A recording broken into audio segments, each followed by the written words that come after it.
ਜਿਹੜੀਆਂ ਚਾਰ ਸੀਗੀਆਂ ਜ਼ਿੰਕ, ਕੈਡਮੀਅਮ, ਮਰਕਰੀ ਤੇ ਅਨਬੀਲੀਅਮ, ਇਹ ਸਾਰੀਆਂ ਨੋਰਮਲ 'ਚ ਆਉਣਗੀਆਂ। ਠੀਕ ਹੈ ਜੀ, ਠੀਕ ਹੈ ਜੀ। ਇਨਰ ਟ੍ਰਾਂਜੀਸ਼ਨ 'ਚ ਕਿਹੜੇ ਹੈਗੇ? N, N-1 ਤੇ N-2। ਠੀਕ ਹੈ, ਐਫ ਬਲੋਕ ਵਾਲੇ ਜਿਹਦੇ N-N-1 ਤੇ N-2 ਕੰਪਲੀਟ ਹੋਵੇ, ਇਨਕੰਪਲੀਟ ਹੋਵੇ, ਸਾਰੇ ਐਫ ਬਲੋਕ ਦੇ ਐਲੀਮੈਂਟ ਆ ਗਏ।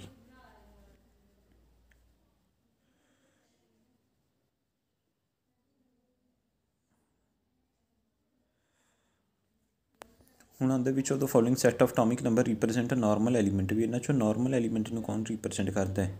ਤਾਂ ਦੇਖੋ ਦੋਸਤੋ, ਇਹਨੂੰ ਕਰਨ ਦਾ ਤਰੀਕਾ 18 ਆਪਾਂ ਨੂੰ ਪਤਾ ਇਨਰਟ ਗੈਸ ਗਿਆ। 65 ਨੂੰ ਕਿਉਂ ਕੱਟਿਆ ਆਪਾਂ? ਲਾਓ ਦਿਮਾਗ।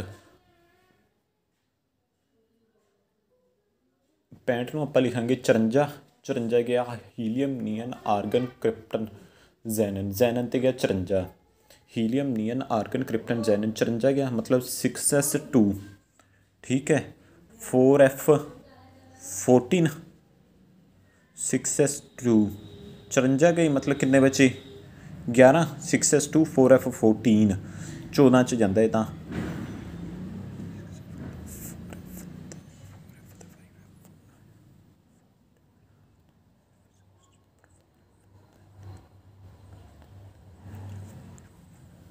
ਠੀਕ ਹੈ ਨਾ ਜੀ, ਹਾਂ ਜੀ ਹਾਂ। ਹੁਣ 4f ਕਿਹੜੇ ਪੀਰੀਅਡ 'ਚ ਹੋਊਗਾ? 6 'ਚ। ਠੀਕ ਹੈ ਨਾ, 6 ਪੀਰੀਅਡ 'ਚ ਕਿਹੜਾ ਹੋਊਗਾ? 4f। ਤਾਂ 65 ਵੀ ਗਿਆ, 54 ਵੀ ਗਿਆ, ਕਿਉਂਕਿ ਇਹ ਪੂਰਾ ਇਨਰਟ ਆ ਗਿਆ। ਤਾਂ 15, 19, 32, 52 ਇਹ ਉਹ 'ਚ ਆ ਗਏ ਨੋਰਮਲ।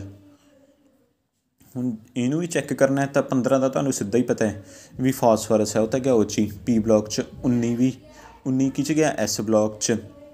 32 ਦਾ ਹੁਣ ਤੁਸੀਂ ਜੇ ਹਿਸਾਬ ਲਾਓ, ਹੀਨਾ, ਨੀਨਾ ਔਰ ਕਰੀਨਾ ਜਾਂਦਾ ਹੈ, ਕ੍ਰਿਪਟਨ ਜਾਊਗਾ 36 'ਚੋਂ 4 ਗਏ 32, ਮਤਲਬ ਇਹ ਵੀ ਪੀ ਬਲੋਕ 'ਚ ਆਊਗਾ। ਅਤੇ 52 ਤੇ ਇਨਰਟ ਗੈਸ ਉਦੋਂ 2 ਪਹਿਲਾਂ ਉਹ ਵੀ ਪੀ ਬਲੋਕ 'ਚ ਹੈ। ਤਾਂ ਇਹ ਨੋਰਮਲ ਐਲੀਮੈਂਟ ਆ ਜਾਣਗੇ। ਨੋਰਮਲ ਐਲੀਮੈਂਟ ਐਸ ਅਤੇ ਪੀ ਬਲੋਕ ਵਾਲੇ ਹਨ। ਤਾਂ ਆਪਾਂ ਨੂੰ ਜਿੱਥੇ ਲੈਂਥੇਨਾਈਡ, ਐਕਟੀਨਾਈਡ, ਮੈਟਲ, ਐਫ ਬਲੋਕ ਜਾਂ ਡੀ ਬਲੋਕ ਜਾਂ ਇਨਰਟ ਗੈਸ ਆ ਗਏ ਤਾਂ ਆਪਾਂ ਉਹਨਾਂ ਨੂੰ ਕੱਟ ਦਿਆਂਗੇ। ਜਿੱਥੇ ਵੀ ਕਹਿੰਦੇ ਕੋਈ ਲੈਂਥੇਨਾਈਡ ਆ ਜਾਏ, ਐਕਟੇਨਾਈਡ ਆ ਜਾਏ। ਲੈਂਥੇਨਾਈਡ, ਐਕਟੇਨਾਈਡ ਨੂੰ ਕਿਵੇਂ ਦੇਖਣਾ? ਜੇ 90 ਤੋਂ 103 ਹੋਵੇ ਜਾਂ 58 ਤੋਂ 71। ਹੁਣ ਜਿਵੇਂ 65 ਹੈ, 58 ਤੋਂ 71 ਦੇ ਵਿੱਚ ਆ ਗਿਆ, ਐਫ ਬਲੋਕ ਦਾ ਆ ਗਿਆ, ਤਾਂ ਆਪਾਂ ਇਹਨੂੰ ਸਿੱਧਾ ਕੱਟ ਦਾਂਗੇ। ਜਿੱਥੇ ਵੀ ਕੋਈ ਲੈਂਥੇਨਾਈਡ ਆ ਜਾਏ, ਐਕਟੀਨਾਈਡ ਆ ਜਾਏ, ਮੈਟਲ ਆ ਜਾਏ, ਮਤਲਬ ਆ ਉਹ, ਮੇਰੀ ਥੋੜ੍ਹੀ ਰਾਈਟਿੰਗ ਮੈਨੂੰ ਹੀ ਘੱਟ ਸਮਝ ਆਉਂਦੀ ਹੈ। ਮਤਲਬ ਐਫ ਬਲੋਕ ਜਾਂ ਡੀ ਬਲੋਕ ਜਾਂ ਇਨਰਟ ਗੈਸ ਆ ਜਾਏ, ਵੀ ਐਫ ਬਲੋਕ ਆ ਜਾਏ, ਡੀ ਬਲੋਕ ਆ ਜਾਏ, ਇਨਰਟ ਗੈਸ ਆ ਗਈ, ਤਾਂ ਉਹਨਾਂ ਨੂੰ ਕੱਟ ਦੇਵਾਂਗੇ ਆਪਸ਼ਨਾਂ ਨੂੰ। ਨੋਰਮਲ ਐਲੀਮੈਂਟ ਬੋਲੇ ਤੋਂ outermost shell incomplete in S and P block except inert gas. Normal element ਕਿਹਨੂੰ ਕਹਿੰਦੇ ਨੇ? ਬੋਲੇ ਤੋਂ ਪੀ ਬਲੋਕ ਹੈ ਇਹ। ਬੋਲੇ ਤੋਂ ਆਊਟਰਮੋਸਟ ਸ਼ੈੱਲ ਇਨਕੰਪਲੀਟ ਹੈ, ਵੀ ਜਿਨ੍ਹਾਂ ਦਾ ਆਊਟਰਮੋਸਟ ਸ਼ੈੱਲ ਇਨਕੰਪਲੀਟ ਹੈ ਉਹ ਨੋਰਮਲ ਐਲੀਮੈਂਟ 'ਚ ਜਾਊਗਾ। ਜਿਵੇਂ ਕਿ ਇਨ ਐਸ ਐਂਡ ਪੀ ਬਲੋਕ ਜਿਵੇਂ ਐਸ ਅਤੇ ਪੀ ਬਲੋਕ 'ਚ ਐਕਸੈਪਟ ਇਨਰਟ ਗੈਸ। ਕਿਹਨੂੰ ਛੱਡ ਕੇ? ਇਨਰਟ ਗੈਸ। ਨੋਰਮਲ ਐਲੀਮੈਂਟ 'ਚ ਕਿਹੜੇ ਆਉਣਗੇ? ਜਿਨ੍ਹਾਂ ਦਾ ਆਊਟਰਮੋਸਟ ਸ਼ੈੱਲ ਇਨਕੰਪਲੀਟ ਹੋਵੇ, ਜਿਵੇਂ ਐਸ ਅਤੇ P block, except inert gas ਨੂੰ ਛੱਡ ਕੇ, as they have complete shell. ਜਿਹਦਾ ਵੀ ਆਊਟਰਮੋਸਟ ਸ਼ੈੱਲ 'ਚ ਇੱਕ ਘੱਟ ਹੋਵੇ ਉਹ ਕੀ 'ਚ ਜਾਊਗਾ? ਨੋਰਮਲ ਐਲੀਮੈਂਟ 'ਚ। ਹੁਣ ਆਉਂਦਾ which of the following configuration is best representation of normal element. ਕਹਿੰਦੇ ਨਾਰਮਲ ਐਲੀਮੈਂਟ ਨੂੰ ਦੱਸਣ ਦੇ ਲਈ ਕਿਹੜੀ ਉਰੇ which of the following configuration is best representation. ਆਪਾਂ ਨੂੰ ਪਤਾ ਵੀ ਜਿਹਦਾ ਇੱਕ ਵੀ ਅਨਕੰਪਲੀਟ ਹੋਵੇ ਤਾਂ ਉਹ 'ਚ ਜਾਊਗਾ। ਹੁਣ NS 1 ਤੋਂ 6। ਹੁਣ ਆਪਾਂ ਇਹ ਪਹਿਲੀ ਗਲਤ ਹੈ, ਕਿਉਂਕਿ ਇਹ 'ਚ ਆਪਾਂ ਲਿਖਿਆ ਵੀ NS1 ਜਾਂ 2। ਜੇ NS1 ਹੈ ਤਾਂ NP 0 ਹੋਊਗਾ, ਕਿਉਂਕਿ NS2 ਪਹਿਲਾਂ ਹੋਊਗਾ ਫਿਰ ਹੀ NP 'ਤੇ ਗੱਲ ਆਊ। ਤਾਂ ਕਰਕੇ NS1 ਹੁੰਦਾ। ਜੇ NP 0 ਤੋਂ 6 ਹੁੰਦਾ ਫਿਰ ਆਪਾਂ ਇਹਨੂੰ ਵੈਲਿਡ ਮੰਨ ਲਾਂਦੇ। ਹੁਣ ਜਿਵੇਂ ਸੈਕਿੰਡ ਆਪਸ਼ਨ ਹੈ NS1 ਤੋਂ 2, NP 0 ਤੋਂ 6। ਹੁਣ ਤੁਸੀਂ ਕਹੋਗੇ ਇਹਨੂੰ ਕਿ ਆਪਾਂ ਕਿਉਂ ਨਹੀਂ ਮੰਨਿਆ? ਇਹ ਵੀ ਆਪਾਂ ਸੋਚਦੇ ਹਾਂ।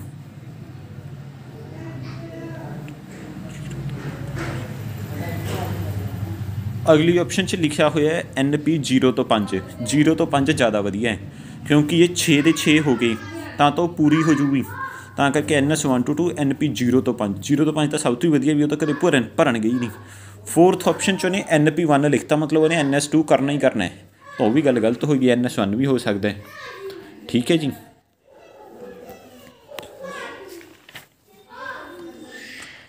ਅੱਗੇ ਲਿਖਦਾ general electron configuration for different blocks ਵੀ ਅੱਡ ਅੱਡ ਬਲੋਕ ਲਈ ਅੱਡ ਅੱਡ ਇਲੈਕਟ੍ਰੋਨ ਕਨਫੀਗਰੇਸ਼ਨ ਕਿਵੇਂ ਲਿਖਾਂਗੇ। ਇੱਧਰ ਬਲੋਕ ਹੈ, ਇੱਧਰ ਉਹਦੀ ਕਨਫੀਗਰੇਸ਼ਨ ਹੈ। ਬਲੋਕ ਜਿਵੇਂ S block, P block, D block, F block. S block ਦੀ ਕਨਫੀਗਰੇਸ਼ਨ ਕਿਵੇਂ ਲਿਖਾਂਗੇ ਆਪਾਂ, N-2 F N-1 D NS। ਠੀਕ ਹੈ, NS ਕਿੰਨੇ ਹੋ ਸਕਦੇ ਨੇ, 1 ਤੋਂ 2 ਕੁਛ ਵੀ ਹੋ ਸਕਦੇ ਨੇ। ਜੇ 0 ਤੋਂ 2 ਲਿਖਦੀ NS 0 ਹੋ ਜਾਵੇ ਫਿਰ ਤੋਂ ਐਸ ਬਲੋਕ 'ਚ ਆਊਗਾ ਹੀ ਨਹੀਂ। ਤਾਂ ਐਸ ਬਲੋਕ 'ਚ ਆਉਣ ਲਈ NS ਦੇ ਵਿੱਚ 1 ਜਾਂ 2 ਇਲੈਕਟ੍ਰੋਨ ਹੋਣੇ ਜ਼ਰੂਰੀ ਨੇ। ਪੀ ਬਲੋਕ ਨੂੰ ਆਪਾਂ ਕਿਵੇਂ ਲਿਖਾਂਗੇ, NS2 NP 1 ਤੋਂ 6 ਕੋਈ ਵੀ ਹੋ ਸਕਦਾ। ਡੀ ਬਲੋਕ ਨੂੰ N-1 D 1 ਤੋਂ 10 NS 0 ਤੋਂ 2।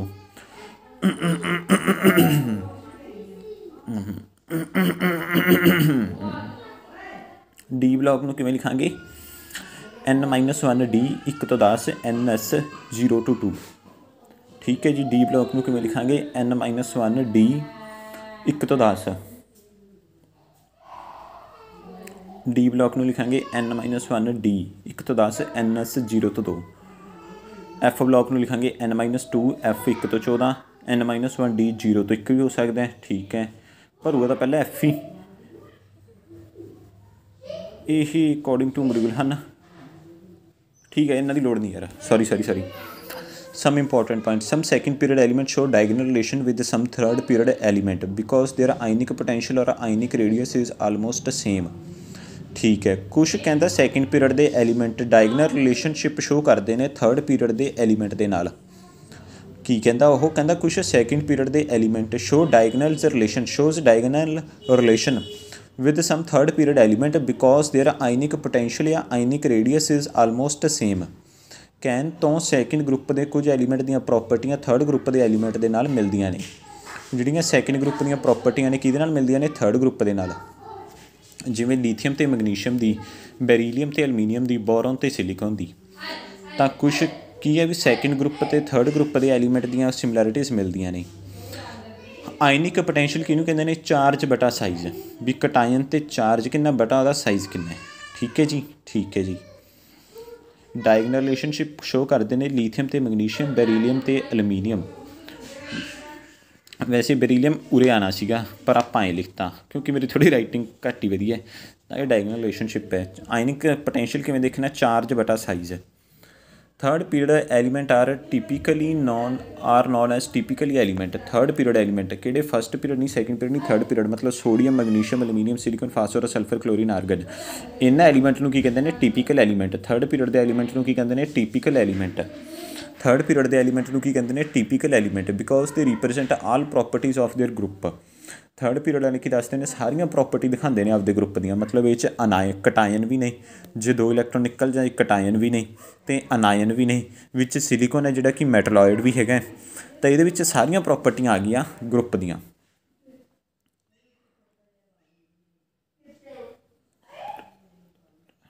ठीक है जी।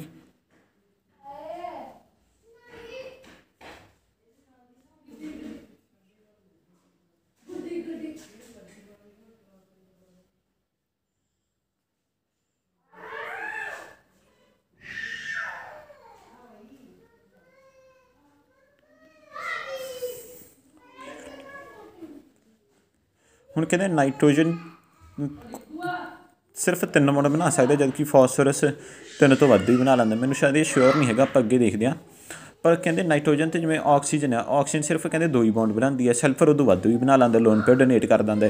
ਤਾਂ ਕਹਿੰਦੇ सैकेंड ਤੇ थर्ड पीरियड ਦੇ ਵਿੱਚ ਆ फर्क आ ਜਾਂਦਾ ਤੇ थर्ड पीरियड पूरा ਆਪਣੀਆਂ प्रॉपर्टियां ਨੂੰ शो कर ਦਿੰਦਾ। इस करके थर्ड पीरियड ਨੂੰ ਕੀ ਕਹਿੰਦੇ ਨੇ, typical element. Element after uranium atomic number 92 are known as transuranic element. 92 तो बाद जिहड़े भी एलीमेंट ने यूरेनियम तो बाद, ये सारे आपां यूरेनियम तो बाद ने। 92 यूरेनियम का कितना 92 तो ये यूरेनियम तो बाद ने, इस करके इन्होंने आपां की कहने ट्रांस यूरेनिक एलीमेंट।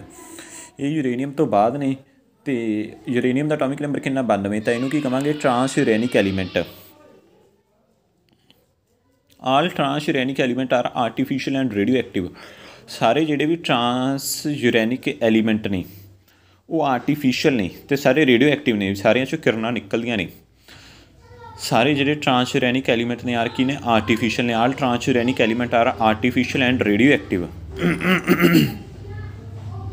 ਸਾਰੇ ਟ੍ਰਾਂਸਯੂਰੈਨਿਕ ਐਲੀਮੈਂਟ ਕੀ ਨੇ, ਆਰਟੀਫਿਸ਼ੀਅਲ ਵੀ ਨੇ ਤੇ ਰੇਡੀਓ ਐਕਟਿਵ ਵੀ ਨੇ।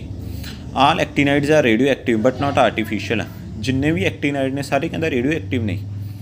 ਜਿੰਨੇ ਵੀ ਐਕਟੀਨਾਈਡ ਨੇ ਆਹ ਐਕਟੀਨਾਈਡ ਨੇ, all actinides are radio active, ਸਾਰੇ ਰੇਡੀਓ ਐਕਟਿਵ ਨੇ, ਸਾਰਿਆਂ 'ਚੋਂ ਕਿਰਨਾਂ ਨਿਕਲਦੀਆਂ ਨੇ ਬਟ ਨਾਟ ਆਰਟੀਫਿਸ਼ੀਅਲ। ਠੀਕ ਹੈ, ਜਿਵੇਂ ਯੂਰੇਨੀਅਮ ਤੋਂ ਪਹਿਲਾਂ ਵਾਲੇ ਥੇਰੀਅਮ ਅਤੇ ਪ੍ਰੋਟੈਕਟੀਨੀਅਮ ਇਹ ਆਰਟੀਫਿਸ਼ੀਅਲ ਨਹੀਂ ਵੀ ਹੋਣੇ, ਤਾਂ ਕਹਿੰਦਾ ਸਾਰੇ ਦੇ ਸਾਰੇ ਰੇਡੀਓ ਐਕਟਿਵ ਜ਼ਰੂਰ ਨੇ, ਆਰਟੀਫਿਸ਼ੀਅਲ ਨਹੀਂ ਹੈਗੇ।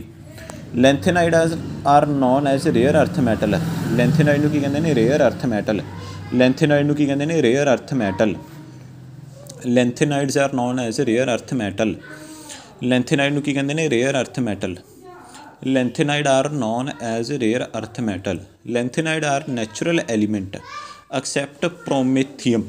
ਲੈਂਥੇਨਾਈਡ ਕੀ ਨੇ, ਨੈਚੁਰਲ ਐਲੀਮੈਂਟ ਐਕਸੈਪਟ ਪ੍ਰੋਮੇਥੀਅਮ। ਜਿਹੜਾ ਸ਼ੁਰੂ 'ਚ ਹੀ ਆਪਣਾ ਪ੍ਰੋਮੇਥੀਅਮ ਕਿੱਥੇ ਹੈ, ਅਸੀਂ 61 ਨੰਬਰ 'ਤੇ ਹੈ ਪ੍ਰੋਮੀਥੀਅਮ। ਕਹਿੰਦੇ ਪ੍ਰੋਮੀਥੀਅਮ ਨੂੰ ਛੱਡ ਕੇ ਸਾਰੀ ਇਹ ਕੀ ਨੇ, ਆਲ ਲੈਂਥੇਨਾਈਡ ਆਰ ਨੈਚੁਰਲ ਨੇ, ਸਾਰੇ ਲੈਂਥੇਨਾਈਡ ਕੀ ਨੇ, ਨੈਚੁਰਲ ਨੇ।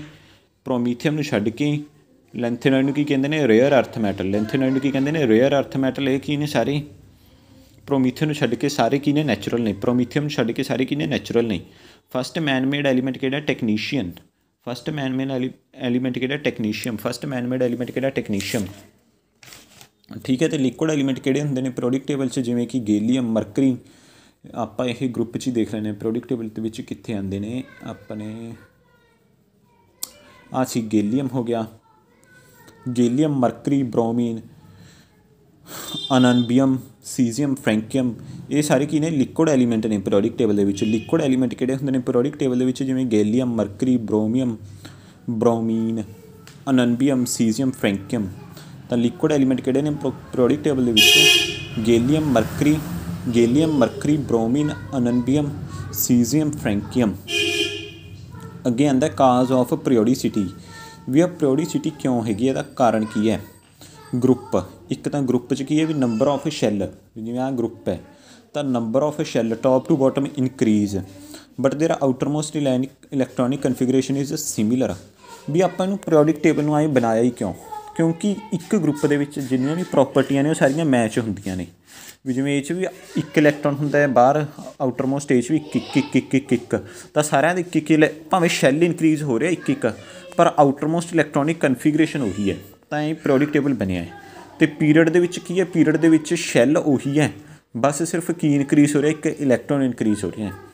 Left to right period, number of shell outermost is same. Outermost shell ਉਹੀ ਹੈ same, but number of electron is successfully increasing. ਵੀ ਉਰੋਂ ਤੋਂ ਲੈ ਕੇ ਉਰੇ, ਜਿਵੇਂ ਆਹ 5s ਹੈ, ਆਹ 5s ਹੈ, 5s ਤੋਂ ਲੈ ਕੇ ਉਰੇ ਤੱਕ 5 ਹੀ ਹੈ, ਇਹ 5p, 5s ਤੋਂ 5p ਹੈ ਤਾਂ 5 ਨਾ। ਉਰੇ ਭਾਵੇਂ s ਹੈ, ਉਰੇ ਭਾਵੇਂ p ਹੈ ਤਾਂ 5 ਹੀ ਨਾ। ਤਾਂ ਲੈਫਟ ਟੂ ਰਾਈਟ ਜਾਵਾਂਗੇ ਕੀ ਹੋਊਗਾ, ਸ਼ੈੱਲ ਉਹੀ ਰਹਿੰਦਾ ਪਰ ਇਲੈਕਟ੍ਰੋਨ ਇਨਕਰੀਜ਼ ਕਰਦੇ ਨੇ। ਠੀਕ ਹੈ ਜੀ, ਠੀਕ ਹੈ ਜੀ। ਅੱਗੇ ਸਕਰੀਨਿੰਗ ਇਫੈਕਟ ਆਉਂਦਾ, ਉਹ ਆਪਾਂ ਕਰਾਂਗੇ। ਪਹਿਲਾਂ ਜਿੰਨਾ ਵੀ ਪੜ੍ਹਿਆ ਇਹਦੇ ਕੁਐਸਚਨ ਕਰ ਲਈਏ। ਠੀਕ ਹੈ ਜੀ, ਠੀਕ ਹੈ ਜੀ। ਆਹ ਮੈਂ ਵੀਡੀਓ ਇੰਨੀ ਰੋਕਦਾ, ਪਾਰਟ 1 ਇੱਕ ਪਹਿਲਾਂ ਮੈਂ ਬਣਾਤਾ, ਇਹ ਪਾਰਟ 2 ਆ ਆਪਣਾ। ਥੈਂਕ ਯੂ ਜੀ ਦੇਖਣ ਦੇ ਲਈ।